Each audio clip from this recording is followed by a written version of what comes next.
오늘 함께 나눌 말씀 로마서 16장입니다. 1절부터 16절입니다. 로마서 16장 1절에서 16절입니다.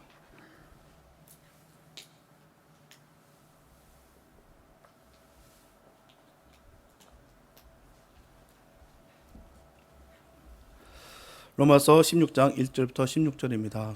지금까지 계속 로마서를 강해해 왔는데 오늘이 마지막 시간입니다. 로마서 16장 1절에서 16절 말씀입니다. 주님께 한 말씀 복록해 올립니다. 내가 겐그리아 교회 일꾼으로 있는 우리 자매 베베를 너에게 전가노니 너희가 주 안에서 성도들이 합당한 예절로 그를 영접하고 무엇이든지 그에게 소용되는 바를 도와줄지니 이는 그가 여러 사람과 나의 보호자가 되었음이니라.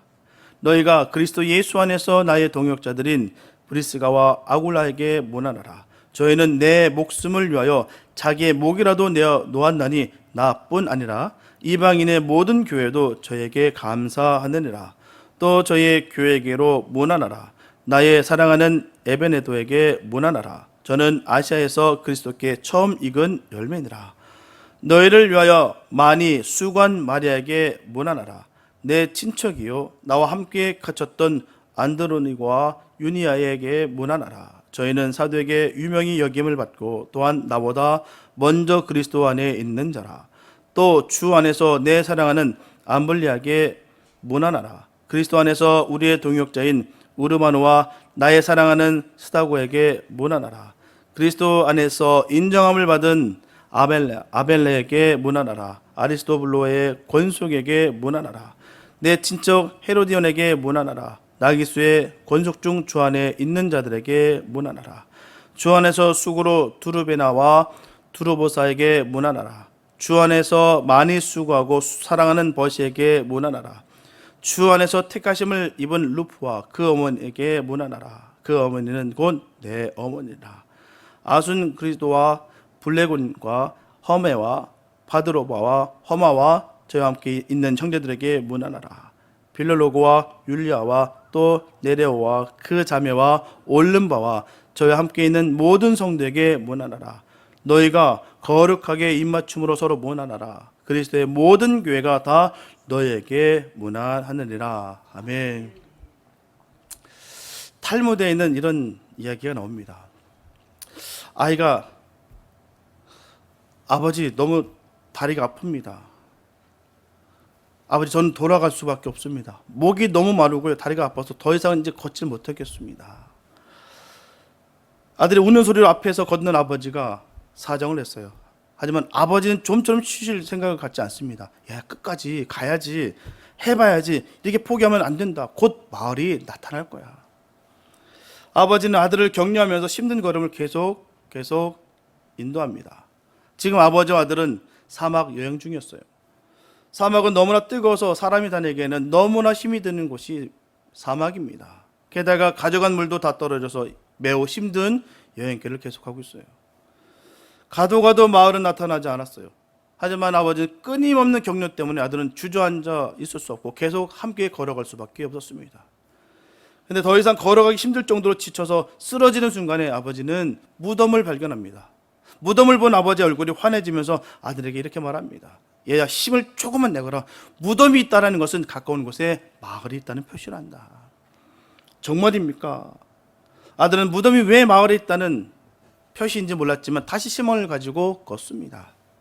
얼마 가지 않아서 정말 가까운 곳에 마을이 있어서 아버지와 아들은 그곳에서 물도 마시고 편히 쉴 수가 있었다는 것입니다. 결국 이 내용은 사람은 혼자서는 결코 외로워서 살 수 없는 존재라는 것을 말하고 있는 거예요. 그리스도인은 하나님을 믿는 사람들과 함께 하나님 나라를 함께 동행하는 것입니다. 그리고 그 길에 선하시고 자비로우신 그 하나님께서도 우리와 함께 동행하시는 것입니다. 오늘날까지 기독교 교회사를 보게 되면 생명을 걸고 예수를 믿은 믿음의 선진들이 너무나도 많습니다. 그 믿음의 선진들은 한결같이 예수 믿는 것 때문에 고난을 당하고 핍박을 당했을지라도 결코 무릎을 꿇지 않고 끝까지 포기하지 아니하고 믿음을 지키면서 끝까지 그 길을 나아갔습니다. 이 같은 믿음의 선진들이 있었기 때문에 오늘날 우리들에게 복음이 증거돼서 저와 여러분들이 예수를 믿게 되는 거예요. 그래서 하나님의 자녀가 되었고요, 천국의 삶을 살게 되었다는 것입니다. 이것은 세상이 그 어느 것과도 바꿀 수 없는 너무나도 귀중하고 너무나 소중한 것입니다. 얼마나 감사한지 몰라요. 그 덕분에 우리가 예수 믿었기 때문에 하나님 자녀가 됐다는 게 얼마나 감사가 넘친지 모릅니다. 아무리 심해 들고 핍박과 고난을 당할 할지라도 우리가 예수님의 자녀라는 그 사실 때문에 우리가 넉넉히 이겨야 될 줄로 믿습니다. 이보다 더 귀한 것이 어디 있겠습니까? 하나님의 자녀가 됐다는데요. 이것을 잃어버린 순간부터 우리는 늘 불평과 불만과 고난과 고통의 길을 걸을 수밖에 없다는 거예요. 오늘 보면 로마서 16장에 기록되어 있는 이 30명이 넘는 많은 사람들도 이러한 사람들이었습니다. 이들의 신분을 보게 되면 특이하게도 참 다양합니다. 에베네도와 같은 남자도 있었고요, 베베와 같은 여자도 있었습니다. 또한 암블리아와 같은 싱글도 있었고요, 브리스가 아굴라 같은 부부도 있습니다. 그리고 아리스토블로와 나기수, 네레와 같은 귀족도 있었으며 구아도와 같은 노예도 있었습니다. 이 참 전부가 다 다양했어요. 참 오늘날 교회도 마찬가지 아니겠습니까? 똑같은 사람이 어디 있겠습니까? 저의 바람이에요. 다 똑같이 다 선했으면 좋겠습니다. 그러나 그럴 수가 없다는 것이죠. 다 다릅니다. 제각각이에요. 이들의 초대교회 모습도 그대로였다는 것이죠. 다 다양했었어요. 모든 사람들이 그 모든 부류가 함께 모여서 예배드리고 그 믿음과 신앙을 지켰다는 것이죠. 하지만 이분들의 공통점이 있다고 한다면 바로 복음의 전파에 최전방에 있었던 사람들이었다는 거예요. 그래서 사도 바울과 복음을 위해서 생명을 걸고 중심에 서서 헌신했던 사람들입니다. 어떤 희생과 고난과 핍박이 있다 할지라도 잘 이겨내며 아낌없이 생명을 걸고 복음의 중심에 서서 예수를 믿었던 그런 사람들이었습니다. 이런 사람들을 하나님께서 사도 바울에게 붙여주셨기 때문에 1차, 2차, 3차 그 모든 전도 여행이 다 가능했던 거예요. 그래서 하나님께서 붙여주신 이런 사람들을 동역자라고 말합니다. 여기서 동역자라는 것은 헬라 원어로 슈넬고스라고 하는데요, 원어의 의미상 함께 일하는, 함께 수고하는 자 또는 협조자, 동료, 일꾼이라는 뜻으로 해석이 됩니다. 그래서 동역자란 말은 사도 바울이 사용한 특수 용어예요. 그러므로 사도 바울은 이 단어를 하나님께서 주신 사명을 수행하기 위해 함께 힘쓰며 수고하는 사람들을 가리킬 때 사용한 만큼 그에게 너무나도 소중한 존재라는 것을 전하고 있는 거예요. 다른 것과도 난 바꿀 수 없는 나의 귀중한 내 동료들이다, 내 동역자들이다 라고 딱 못 박아 전하는 것입니다. 그 소중함으로 인해서 이분들은 성경에 기록되어서 교회사를 통하여 오늘날까지 널리 사용됩니다. 얼마나 감사한지요. 성경이 있는 한 영원히 이 이름은 이어질 것입니다. 너무나 영광스러운 일이 아닐 수가 없죠. 정말 목숨을 걸고 다른 거 하나도 바라보지 않고 주님을 위해서 최선을 다해서 복음을 전했을 뿐인데 그들의 이름이 일평생, 아니 영원히 기록되어진다는 것이죠. 더 감사한 것은 주님이 그들의 이름을 기억하신다는 거예요. 우리들도 주님의 이름을 기억하는 역사가 있게 되시길 축복합니다. 우리의 이름을 다 일일이 지명하시고 세우시고 그 이름 가운데 늘 역사하시는 그 주님이 함께 하시기를 다시 한번 예수의 이름으로 축복합니다. 분명한 것은 이런 주님 안에서 동역자가 많다는 것은요, 그 교회는 건강하고 하나님의 사역이 바르게 진행되고 있다는 증거예요. 요즘은 아무것도 하기를 원하지 않는 교회들이 점점 늘어나고 있습니다. 움직이지 않으면 죽은 거예요. 사람이 많으면 뭐합니까? 큰 건물 있으면 뭐 할까요? 아무것도 안 하는데요, 하기 원하지 않는데요, 다 죽은 거예요. 성경에 보면 우리들이 해야 할 일들이 넘치고 넘칩니다. 또한 결코 하지 말아야 될 일들이 수없이 많아요. 분명한 것은 성경에서 하라는 것을 하지 않는 것이 잘못된 거예요. 바로 그것을 우리는 죄라고 말합니다. 오늘 본문을 중심으로 하나님의 사람들의 삶을 살펴보면서 우리의 신앙을 견고하게 세우는 복된 시간이 되었으면 좋겠습니다. 첫째, 신뢰 없는 동역은 위험하다는 거예요. 본문 1절에 보게 되면 내가 겐그레아 교회 일꾼으로 있는 우리 자매 베베를 너에게 천거하노니라고 말씀하고 있어요. 사도 바울은 본문에서 특별하게 베베라는 그 여집사를 추천하고 있습니다. 그 당시에 겐그레아는 아시아의 에베소, 안디옥, 그리고 아프리카의 그 알렉산드리아를 향하는 무역 중심지입니다. 굉장히 발달된 도시예요. 번화한 항구 도시였기 때문에 이 겐그레아 교회는 상당히 큰 교회였습니다. 이게 큰 교회라는 것은 많은 교인들이 있었다는 거예요. 그렇다면 학력도 높고 재력도 있고 명예와 권력을 가지고 있었던 사람들이 많았을 것입니다. 그런데도 불구하고 이 중요한 심부름을 시킨 사람은 다름 아닌 여집사 베베였다는 거예요. 이렇게 특별히 사역을 함께 할 수 있다는 것은요, 보통 믿음과 신뢰가 없이는 할 수가 없습니다. 베베는 사도 바울이 고린도에서 1년 반 동안 머물면서 선교할 때 예수를 믿게 된 여성으로서 교회를 신실하게 섬기는 사역자였어요. 본문 2절 하반절에 보게 되면 그가 여러 사람과 나의 보호자가 되었음이니라 라고 말씀합니다. 이점 사도 바울이 베베가 그와 다른 사역자들의 보호자였다라고 말하고 있어요. 여기서 보호자라고 하는 것은요, 재정적인 후원자라는 의미인 것입니다. 그래서 베베가 사도 바울의 선교 사역을 물질로 지원한 사람이었다는 것을 우리가 알 수가 있습니다.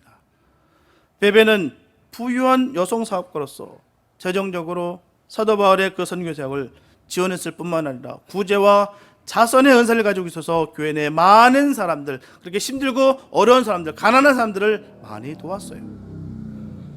그녀는 하나님으로부터 받은 물질의 축복을 하나님의 사역들을 위해서 감사하면서 나눌 수 있었던 그런 사람이었기 때문에 사도 바울은 그녀를 보호자라고 말하는 것입니다. 또한 본문에서 사도 바울은 전하기를 너희가 주 안에서 성도들의 합당한 예절로 그를 영접하고 무엇이든지 그에게 소용되는 바를 도와줄지니라고 전하고 있어요. 사도 바울은 로마 교회에게 성도들의 그 합당한 예절을 이 베베를 영접할 것을 당부했다는 거예요. 이것은 바로 사도 바울이 베베의 그 신앙과 그 헌신에 대해서 얼마나 귀하게 여기고 있었던 것을 그대로 보여주고 있는 거예요. 정말 내가 아끼고 아끼는 사람이라는 것을 아주 그 마음의 속내를 그대로 다 드러내고 있습니다. 그녀의 신앙과 헌신은 모든 사람들이 칭송하고 존경할 만한 그런 인물이었다는 거예요. 이게 사도 바울은 그녀를 로마 교회 성도들에게 소개하면서 로마에 그녀가 머무는 동안 여러 가지 편의로 잘 도와달라고 간곡하게 말하고 있습니다. 무엇보다도 베베는 사도 바울의 그 로마서를 로마 교회에 전달할 수 있는 일을 행하겠다는 거예요. 이만큼 베베는 사도 바울에게 있어서 어느 누구보다도 믿을 만한 사람이었다는 거예요. 그렇기 때문에 다른 사람에게 당당하게 추천할 수가 있었다는 것입니다. 추천은요, 아무나 하는 게 아니에요. 추천은 자신이 책임지겠다는 거예요. 그래서 추천하는 거예요. 그만큼 신뢰가 쌓이지 않으면 절대로 할 수가 없습니다.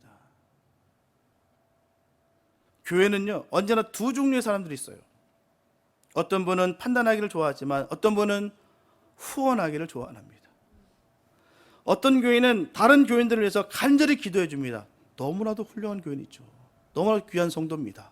남을 위해서 늘 기도해 줄 수 있는, 중보할 수 있는 그런 성도가 우리 교회에 가득 차기를 예수의 이름으로 축복합니다.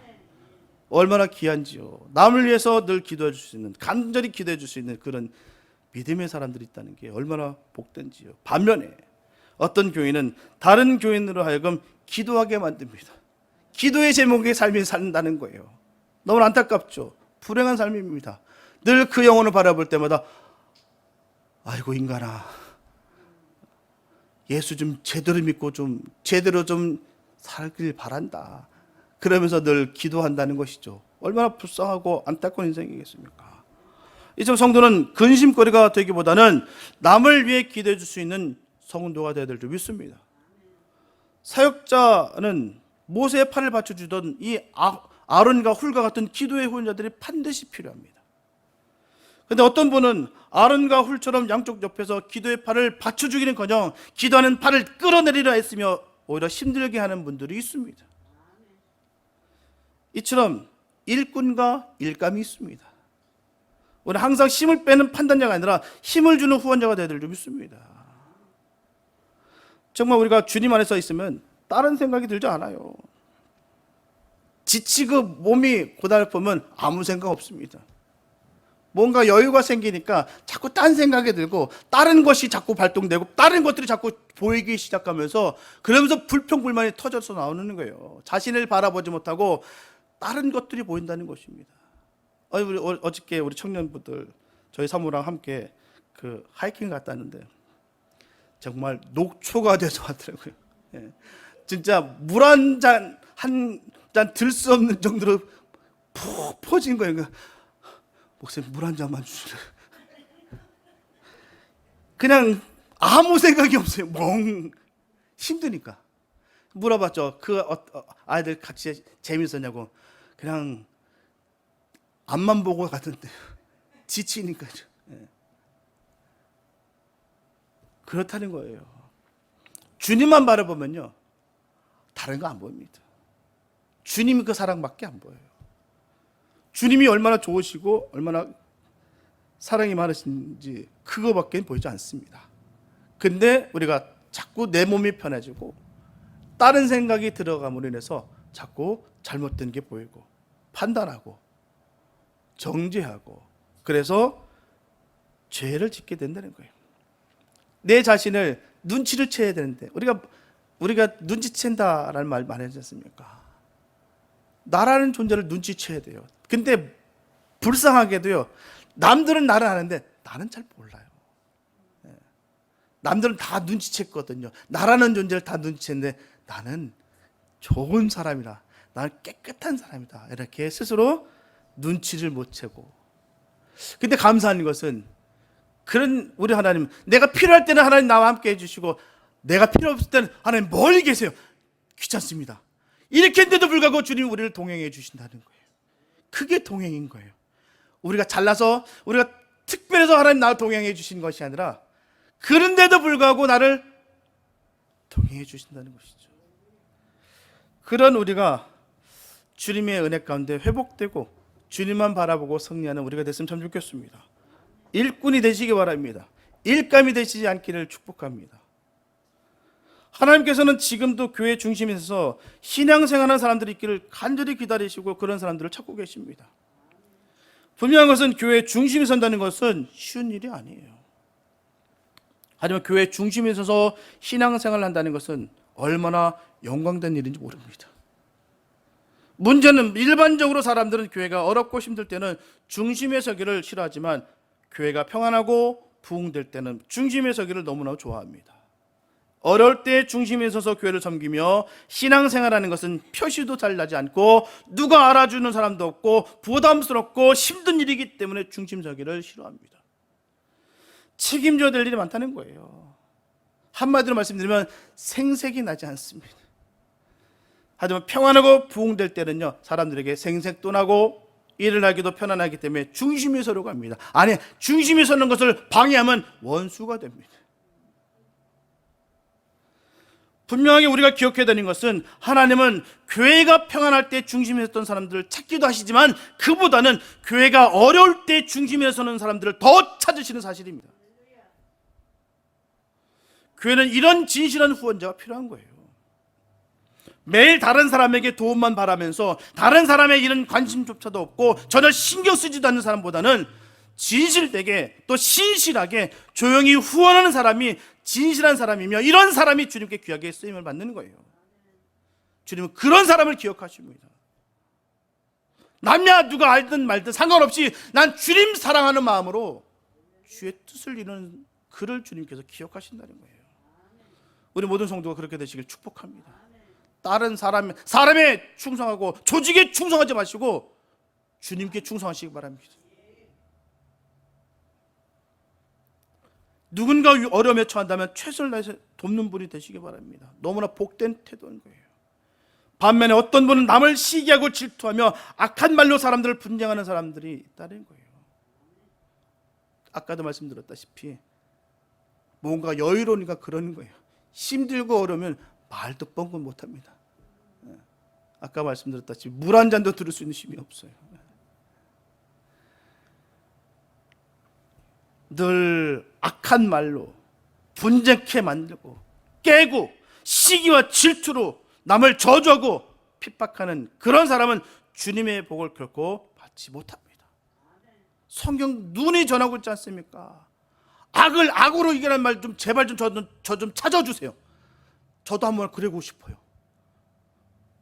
그러나 성경은 그렇게 말한 적이 없습니다.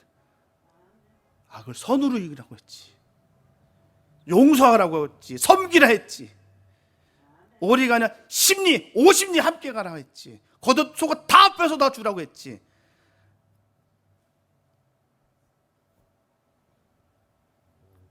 남을 시기 질투 미움 다툼, 결코 천국이 없는 것들이에요. 천국에 이런 것들이 있다면 그거 천국 아닙니다. 우리는 일평생 살아가면서 천국에 없을 만한 것들을 제거하면서 살아가는 거예요. 남이 알아주지도 않아도 어떻습니까? 우리 주님 아시는데요. 그게 전부입니다. 그런 사람들에게 주님께서 복 주신다는 거예요. 주님의 일을 조용히 훈하면서 사랑으로 하나 되게 하는 사람을 하나님께서 복의 복을 더해줄 줄 간절히 믿습니다. 도대체 주님 안에서 동역이 이루어져야 되는 거예요. 당시 사도 바울의 복음을 전하던 경로를 추적해 보면 그가 겪은 그 위기들이 얼마나 심각했는지를 잘 알 수 있습니다. 처음의 위기는 빌립보에 있었어요. 그러니 그곳에서 점을 치던 귀신 들린 여종을 고쳐주고 감옥에 갇힙니다. 왜요? 귀신 들린 여종을 두고서 돈을 벌던 사람들이 경제적으로 너무나 손해를 봤기 때문에 그를 고소합니다. 그래서 감옥에 처박아 버려요. 하지만 거기서 시큰 맞고 풀려났어요. 아비볼리와 아볼로니아를 거쳐서 데살로니가 갔습니다. 거기서 세일의 동안에 복음을 전하다가 시기와 모험을 받아 죽을 고비를 넘기고 제자들의 보험으로 베레아로 갔습니다. 데살로니가 유대인들이 사도 바울이 베레아에서 복음을 전한다니까 거기까지 쫓아와서 해방을 합니다. 그래서 쫓겨난 곳이 바로 아덴이었어요. 그리고 그 아덴을 떠나 고린도에 갔습니다. 그리고 이때 만난 동역자가 바로 브리스가와 아굴라 부부였어요. 사도 바울은 아덴에서 자신의 힘과 능력으로 승부를 보려 했어요. 자기가 갖고 있었던 모든 철학적인 지식, 세상적인 지식, 수사학적으로 그 말들을 쫙 풀어서 한번 그들과 정면으로 충돌해 봤습니다. 어떻게 됩니까? 철저하게 무너졌어요. 그런 후에 고린도 지역으로 유입되게 됩니다. 그의 심정을 잘 말씀하고 있는 말씀이 바로 고린도전서 2장 3절이에요. 내가 너희 가운데 거할 때 약하며 두려워하며 심히 떨어노라. 이게 처참하고 두려움 가운데 있을 때 사도 바울은 이 고린도에서 전도할 때 밤에 환상을 봅니다. 사도행전 18장 9절과 10절에서 환상 중에 우리 주님이 나타나셔서 말씀하세요. 밤에 주께서 환상 가운데 바울에게 말씀하시되 두려워하지 말며 잠잠하지 말고 말하라. 내가 너와 함께 있음에 아무 사람도 너를 대적하여 해롭게 할 자가 없을 것이니 이는 이 성 중에 내 백성이 많음이라 하시더라. 그래서 사도 바울은 힘을 내서 이 고린도에서 1년 6개월 동안 머물면서 하나님의 그 복음을, 그 말씀을 가르쳤습니다. 이 시기에 사도 바울은 너무나 든든한 가정을 만나게 돼요. 바로 본도 태생인 아굴라라는 그 유대인이었습니다. 아굴라는 로마 황제 클라우디아가 모든 유대인들은 로마에서 다 떠나라라는 그 칙령을 내렸기 때문에 얼마 전에 그의 아내 그 브리스글라와 함께 로마에서 온 사람들이었어요. 클라우디아 황제는 로마 제국의 4대 황제로서 그의 재위 9년인 49년경에 로마에 살고 있었던 모든 유대인들은 로마시를 다 떠나라, 추방시켜버렸어요. 살 수 없게 만들었습니다. 로마에서 고린도로 쫓겨서 살다가 당시 사도 바울도 이 자비랑 선교로서 이 천박 짓는 일을 하고 있었는데 그 업이 같은 이 브리스가와 아굴라 부부를 거기서 만나게 되는 거예요. 하나님은 절대로 실수가 없으신 분입니다. 나는 그 실수가 없으신 그 하나님을 믿습니다. 여러분들도 믿으시기 바랍니다. 하나님은 실수가 없어요.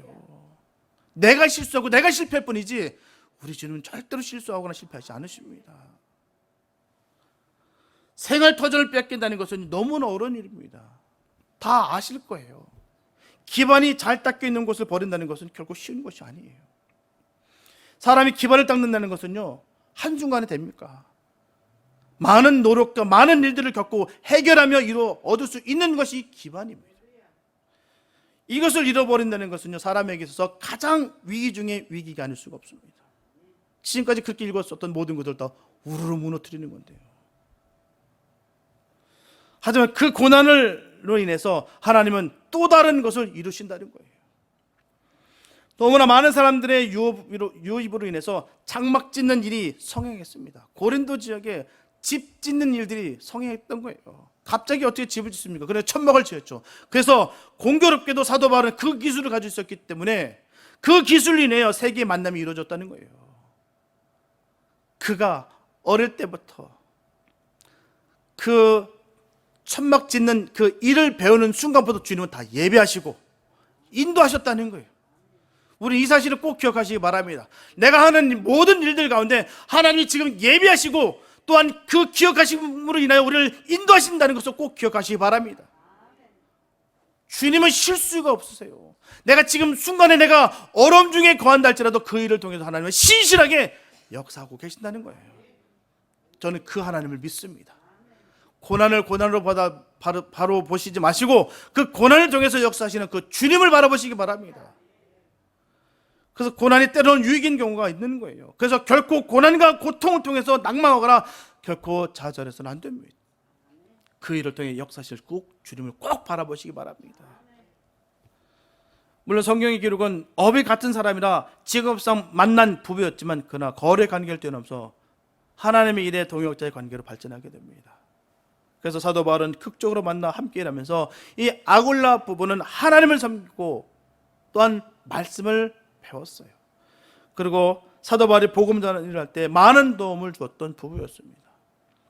그 후에 에베소에 이사하여 자기 집을 교회로 내어놓아서 에베소 교회가 설립되었고요. 거기서 사도 바울을 교역자로 극진히 섬기게 됐습니다. 후에는 다시 로마로 건너와서 로마 교회를 섬기게 되는데 사도 바울이 지금 로마 교회 방문 계획을 가지고 로마 교회를 생각할 때 제일 먼저 떠올렸던 인물이 바로 이 가정입니다. 그리고 나중에 사도 바울이 로마 감옥에 갇혀 있을 때 생의 마지막을 느끼며 이제는 주님 품으로 돌아갈 날이 얼마 남지 않았다라고 떠올렸을 때 바로 이 브리스와 아굴라를 문안하고 하면서 이들과 함께 마지막을 보냈다는 거예요. 그렇게 그 모든 일들을 함께 떠올리고 함께 이루고 함께 했던 그런 인물들이었던 것입니다. 그들은 어려운 여건과 갖은 핍박 중에 사역했던 그 사도 바울을 돕는 일은 그들의 생명에도 위협을 주었지만 그들 부부는 전혀 그 일들에 아랑곳을 하지 않았고 어떤 일보다도 우선적으로 사도 바울의 그 복음 사역을 함께 도왔다는 거예요. 분명하게 사역의 순위가 확실했어요. 사도 바울은 그런 아굴라 부부를 얘기하면서 자신의 생각을 명확하게 설명하는 말씀이 본문 4절 전반부에 있습니다. 저희는 내 목숨을 위하여 자기의 목이라도 내어놓았나니. 원문에는 사형 집행자에게 목을 내어 놓았나니라고 되어 있습니다. 사형 집행자에게 목을 내어 놓았나니. 이것은 바로 헌신된 일꾼인 것을 명확하게 전하고 있는 거예요. 사도 바울에게 목숨을 걸고 도와주었다는 것은요, 바로 주님께 목숨을 걸고 충성했다는 말입니다.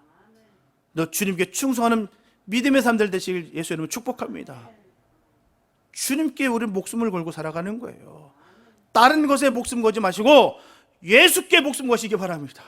주님 안에 거하시면 세상의 그 어떤 일도 하찮게 보이는 거예요. 근데 예수 밖에 있다 보니까 많은 것들이 크게 보이니까 그게 전부라 여기고, 그래서 부딪히고 세상의 것에 그 정욕에 야욕에 야망에 묶여서 쓰러지고 넘어지는 거예요. 거기서 시험 들고 거기에서 실패하고 고난에 무너지는 거예요. 주님 안에 거하고 보십시오. 아무것도 아니라 보입니다. 배설물처럼 똥으로 보이는 거예요. 그래야 목숨을 걸 수 있죠. 하나님께 내가 모든 확신이 있으니까 내가 생명을 걸 수 있는 거죠. 확신이 없는데 무슨 생명을 걸 수가 있겠습니까? 이처럼 교회 일꾼은 목숨을 걸고 충성한 사람들인 것입니다. 사도행전 18장 24절 이하에 보게 되면 학문이 많고 성경이 능한 바로 아볼로에게도 신앙의 멘토가 되어서 말씀과 돌봄으로 아볼로를 교회 일꾼으로 세우는데 지단 역할을 했던 그런 인물들이었다는 거예요. 그래서 보면 4절에서 절합니다. 나뿐 아니라 이방인의 모든 교회도 저에게 감사하느니라. 이 말씀은 사도 바울에게뿐만 아니라 다른 사람에게도 신앙의 멘토로서 잘 섬기고 돌보는 교회 일꾼이었다는 것을 알 수가 있습니다. 성경은 말합니다. 마음을 다하고 목숨을 다하고 뜻을 다하여 하나님을 사랑하는 거예요. 저분들은 말로만 헌신하면 안 돼요. 진짜 헌신하는 용기 있는 사람들이 될 줄 믿습니다. 사도 바울에게는 이 부부의 용기 있는 헌신의 말미암아 너무나 도움이 됐다는 것이에요. 그래서 선교와 구제에 같이 헌신해야 됩니다. 마음을 모아서 힘껏 도와야 돼요. 분명하게 주님의 사역을 도우면 결국 내 인생에 손해볼 것이 없습니다. 손해보는 것이 아니에요. 잃어버리는 것이 아닙니다. 오히려 그것이 축복받는 비결이에요. 주님은 꼭 기억하십니다. 심은 대로 걷는다. 기독교의 그 진리 가운데 심은 대로 걷는 거 아니겠습니까? 이 사실을 명확하게 믿으면 옳은 것을 심게 됐어요. 가라지만 열심히 심으면 가라지만 나오게 됐습니다. 계속해서 사도 바울은 자기의 두 친구를 문안합니다. 본문 5절과 6절에 보면 나의 사랑하는 에베네도에게 문안하라. 저는 아시아에서 그리스도께 처음 익은 열매니라. 너희를 위하여 많이 수고한 마리아에게 문안하라고 말씀하고 있어요. 이렇게 에베네도는 사도 바울이 소아시아 지방에서 선교할 때 처음으로 예수 믿게 된 사람이에요. 사도 바울은 그를 잊지 못하는 거예요. 처음 열매이기 때문에. 저 사람들이 전도의 첫 열매는 누굽니까? 내가 처음으로 전도한 사람의 그를 아십니까? 우리가 아직도 한 사람의 전도 열매도 맺지 못했다면 주님을 만나게 될 때 큰 부끄러움 당할 거예요. 어느 누구도요, 주님 꼭 만납니다. 그냥 무사 패스 아니에요. 꼭 만나게 된다는 것이죠. 뭐라고 말씀하실래요, 여러분들? 꼭 만나게 된다니까요. 항상 전도 열매를 맺어야 됩니다. 처음 신앙 열매가 특별히 소중한 이유는 오랜 세월을 함께 했다는 점입니다. 우리가 기억해야 되는 것은 가장 충성된 사람은 오랫동안 마음을 함께 나눈 사람이에요. 주님의 이런 능력 있는 사람보다도 헌신을 아는 충성된 사람이 더욱더 귀합니다. 주님의 사역은 최선을 다하는 신실한 종이 되는 거예요. 결코 능력이 아니라 주님의 마음을 기쁘게 하는 사람이 주님께 쓰임을 받게 되는 것입니다. 일반적으로 충성을 말할 때 세 가지 기준이 있어요. 첫째, 오랫동안 함께 충성했는가 하는 거예요. 이것은 가장 중요한 기준입니다. 오랫동안. 둘째, 작은 일에도 충성했는가 하는 것이죠. 주님의 일은 크고 작고의 문제가 없습니다. 주님의 일은 다 큽니다. 다 귀한 거예요. 그 귀중함을 알고 내 모든 것을 내려놓고 충성했느냐는 것이죠. 셋째, 어려운 때에 충성했는가 하는 것입니다. 상황과 형편에 따라서 충성이 변하지 말아야 된다는 거예요. 상황이 바뀌니까, 형편이 달라지니까 나도 바뀐다.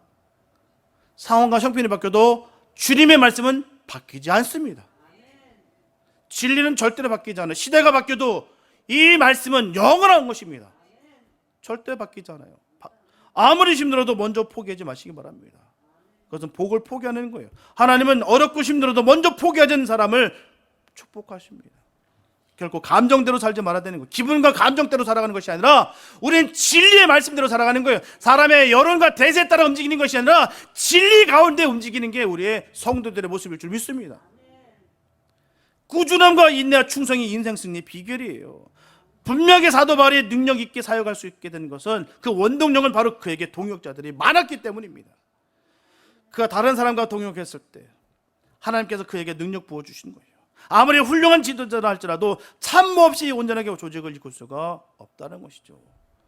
그래서 동역자가 반드시 필요합니다. 같은 목적과 같은 비전을 가진 동역자가 필요한 거예요.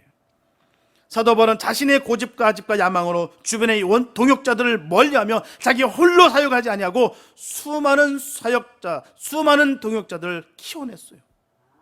그리고 그 동역자들과 더불어서 로마 제국을 다니면서 힘있게 복음을 전파했습니다.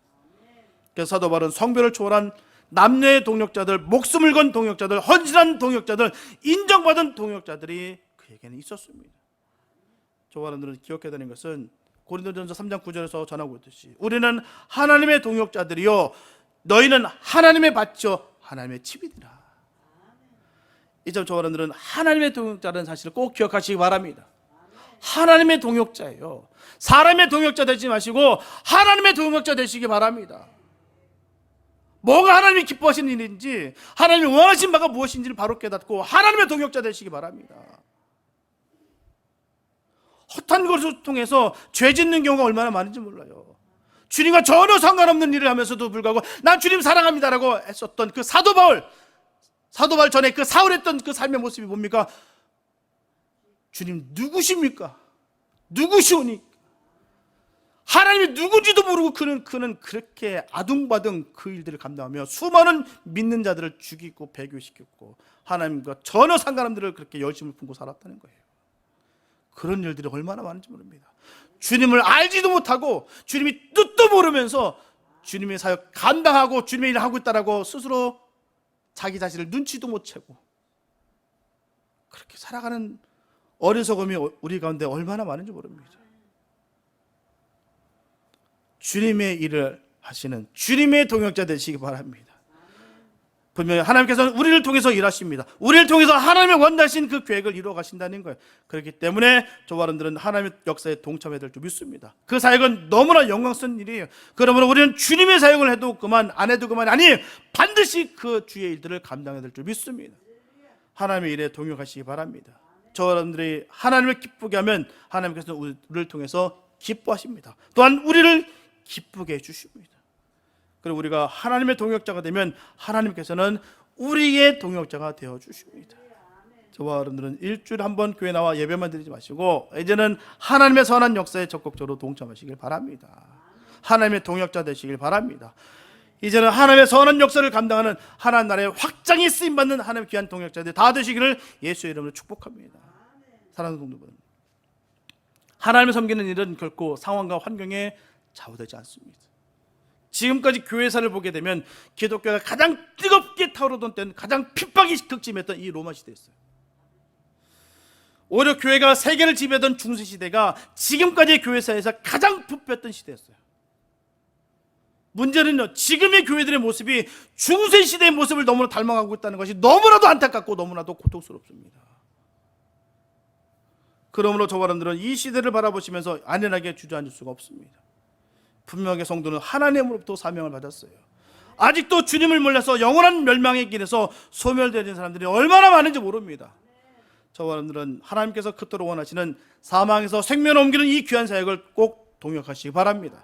최선을 다해서 주님의 사역의 기회를 만들고 또 하나님께서 주시는 기회를 따라서 생명을 다하여 충성하게 되면 하나님으로부터 복이 임하며 또한 칭찬이 반드시 주어질 것입니다.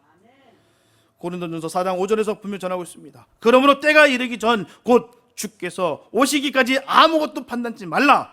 그가 어둠에 감추인 것들을 드러내고 마음의 뜻을 나타내시리니 그때 각 사람에게 하나님께로부터 칭찬이 있으리라. 판단하지 마시고 주의 일에 집중하시기 바랍니다. 디모데후서 4장 2절에 분명히 전하고 있습니다. 너는 말씀을 전파하라. 때를 얻든지 못 얻든지 항상 심쓰라. 세계는 나의 교구다라는 그 요한 웨슬리 목사님의 고백이 우리의 고백이 될 줄로 믿습니다. 우리의 삶이 오직 하나님께 늘 인정받고 영혼을 사랑하며 주님이 귀한 동역자가 되어서 하나님께 그 이름이 알려지는 하나님의 사람들이 다 되시기를 예수님의 이름으로 축원합니다. 기도합니다. 사랑해 주님 감사합니다. 아버지, 하나님이 우리의 이름을 기억하기 원합니다. 세상 사람들 몰라도 상관없습니다. 하나님, 주님이 우리를 기억해 주시고 우리를 지명에 불러주신 그 사랑을 우리가 깨달으면 다 됩니다. 하나님, 오직 주를 사모하며 사랑하며 주의 뜻을 전하는 복된 삶이 되게 하여 주시옵소서. 우리는 모릅니다. 우리가 어찌 정의롭습니까? 어찌 우리가 의인이 될 수가 있겠습니까? 오직 의로우신 분은 오직 주님 되십니다. 그 주님이 우리를 의롭다 칭해 주셨습니다. 이 감사와 감격을 가지고 늘 기쁨으로 주의 영광 돌리는 삶이 되게 하여 주시옵소서. 그로 인하여 주님께서 나의 동역자라는 그런 칭송을 받는, 칭찬을 받는 아름다운 일들이 우리에게 있게 도와주시옵소서. 하나님의 동역자가 되길 간절히 소명합니다. 하나님, 우리를 사용하여 주시옵소서.